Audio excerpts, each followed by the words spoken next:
Hello viewers, আশা করছি সকলে ভালো আছেন। ভিভো Y21 তো স্মার্টফোনটি সদ্য বাংলাদেশে লঞ্চ হয়েছে এবং জনপ্রিয়তাও কিন্তু অনেকটাই বেশি। তো স্মার্টফোনটি ডিজাইন এবং বিল্ড কোয়ালিটি দেখে যে কেউ কিন্তু এক নজরেই একদম ভালো লেগে যাবে স্মার্টফোনটি এবং যে কেউ কিন্তু কিনে ফেলবেন। সো আপনারা থাম্বনেলে হয়তো দেখেছেন এই স্মার্টফোনটি কিন্তু সবার জন্য নয় মূলত। তো কি জন্য সবার জন্য নয় এবং আপনি যদি এই স্মার্টফোনটি কেনার চিন্তা ভাবনা করে থাকেন তাহলে অবশ্যই এই ভিডিওটি ফার্স্ট টু লাস্ট পর্যন্ত ওয়াচ করবেন, কেননা আজকের এই ভিডিওতে আমরা এই স্মার্টফোনটিতে কি কি ফিচার্স থাকছে সকল কিছু নিয়ে ডিসকাস করতে চাচ্ছি এবং কাদের জন্য এই স্মার্টফোনটি বেটার হতে যাচ্ছে এবং কাদের জন্য এই স্মার্টফোনটি মানে কেনা উচিত নয় সকল কিছু নিয়ে ডিটেলসে আলোচনা করতে চাচ্ছি। সো ভিউয়ার্স, কথা না বাড়ি চলে যাচ্ছে ভিডিওতে। আর যারা কিনা চ্যানেলটিতে নতুন ভিডিও ফেলেছেন অবশ্যই আমাদের এই চ্যানেলটিকে সাবস্ক্রাইব করে হয়ে যাবেন ফ্যামিলির একজন নতুন সদস্য। So viewers, let's start this video.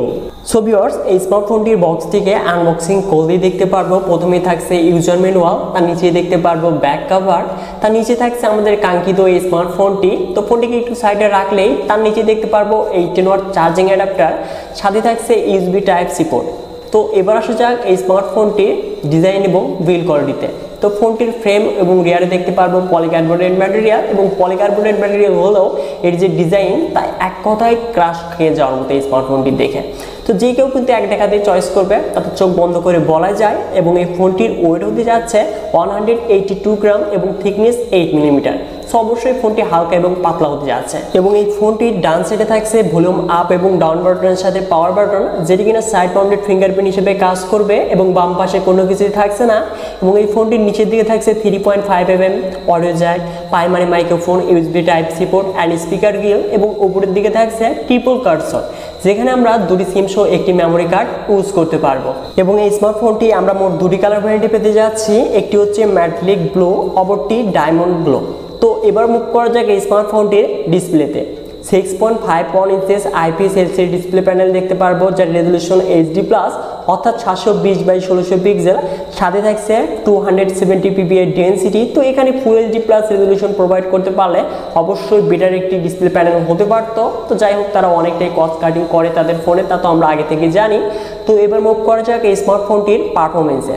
Android version 11 এর সাথে ফান্টাস 11.1 রান করবে, যেখানে চিপসেট হিসেবে থাকছে মিডিয়াটেক হিলিও P35, যেটি কিনা 12 ন্যানোমিটার আর্কিটেকচারে তৈরি একটি অক্টোকোর প্রসেসর, যার সর্বোচ্চ ক্লক স্পিড 2.35 গিগাহার্টজ, যাতে জিপি হিসেবে থাকছে PowerVR GE8320। তো এই চিপসেটের গেমিং পারফরমেন্স কতটা যে বেটার তা কিন্তু আমরা সকলেই জানি। তো আমি একটু পরে এটি নিয়ে ডিসকাস করতে যাচ্ছি। তো আর ফিচার্সগুলো প্রথমে আমরা দেখে নিব। তো এই ফোনটিতে থাকতে যাচ্ছে 4GB র্যামের সাথে 64GB এবং 128GB ইন্টারনাল স্টোরেজ দেখতে পারবো। এবং এই ফোনটি রিয়ারে থাকছে ডুয়াল ক্যামেরা সেটআপ, যার মেইন ক্যামেরাটি 30 মেগাপিক্সেল, অপরটি 2 মেগাপিক্সেল ম্যাক্রো লেন্স, যেটি দিয়ে আমরা 1080p 30fps এ ভিডিও রেকর্ড করতে পারবো। এবং ফ্রন্টে থাকছে 8 মেগাপিক্সেল সেলফি ক্যামেরা, যেটি দিয়েও আমরা 1080p 30fps এ ভিডিও রেকর্ড করতে পারবো। সো অবশ্যই আমরা কিন্তু সকলেই জানি ভিভো, ওপো তাদের কিন্তু ফ্রন্ট ক্যামেরা অনেকটাই জোস হয়ে থাকে। তো এই ফোনটি থেকেও আমরা ক্যামেরা কোয়ালিটি অনেকটাই বেটার পেতে যাচ্ছি, তা তো বলতেই হচ্ছে। তো এবার দেখে নেওয়া যাক এই স্মার্টফোনটিতে কমন কী কী ফিচার্স থাকতে যাচ্ছে। তো land, Bluetooth 5.0, GPS, radio, USB type C port. এবং এই ফোনটির সিকিউরিটি হিসেবে থাকতে যাচ্ছে সাইড মাউন্টেড ফিঙ্গারপ্রিন্ট সেন্সর, যেটি কিনা অনেকটাই ফাস্ট স্পিডে কাজ করছিল।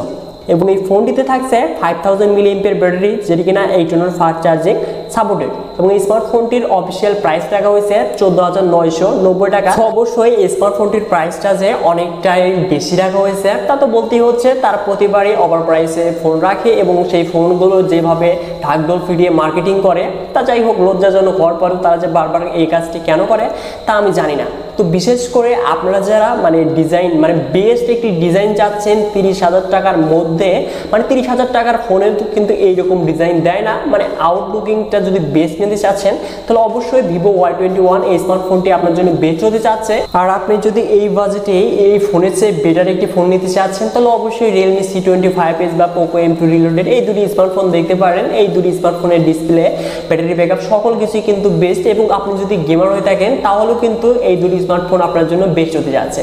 তো আপনি যদি গেমিং এর জন্য এই স্মার্টফোনটি মানে ভিভো Y21 এই স্মার্টফোন নিতে চাচ্ছেন তাহলে আমি কখনো এই ফোনটিকে সাজেস্ট করবো না। তো টুকিটাকি যে গেমগুলো রয়েছে এই গেমগুলো খেলতে কিন্তু এই ফোনটি প্রচুর ল্যাগ বা হ্যাং করতেও পারে। তো আপনি যদি গেমিং এর জন্য একটি স্মার্টফোন নিতে চাচ্ছেন তাহলে কখনোই এই স্মার্টফোনটি কিনবেন না। তো বাদ বাকি মানে আউটলুকিং যদি বেস্ট নিতে চাচ্ছেন এবং মিডিয়া কন্টেন্টগুলো ওয়াচ করবেন সেক্ষেত্রে এই ফোনটিকে আপনারা দেখতে পারেন। সো ভিউয়ার্স, এই ছিল আজকের এই ভিডিওটি। তো স্মার্টফোনটিকে আপনার কাছে কেমন লেগেছে অবশ্যই কমেন্ট বক্সে কমেন্ট করে জানিয়ে দিবেন। আর এই ভিডিওটি ভালো লাগলে অবশ্যই ভিডিওতে একটি লাইক করে দিবেন। আর যারা কিনা এই চ্যানেলটিতে নতুন করে ফেলেছেন অবশ্যই আমাদের এই চ্যানেলটিকে সাবস্ক্রাইব করে হয়ে যান ফ্যামিলির একজন নতুন সদস্য। আর যারা অলরেডি সাবস্ক্রাইব করেছেন তাদের জন্য রয়েছে অনেক অনেক ভালোবাসা। সো ভিউয়ার্স, দেখা হচ্ছে পরবর্তী নতুন কোনো ভিডিও নিয়ে।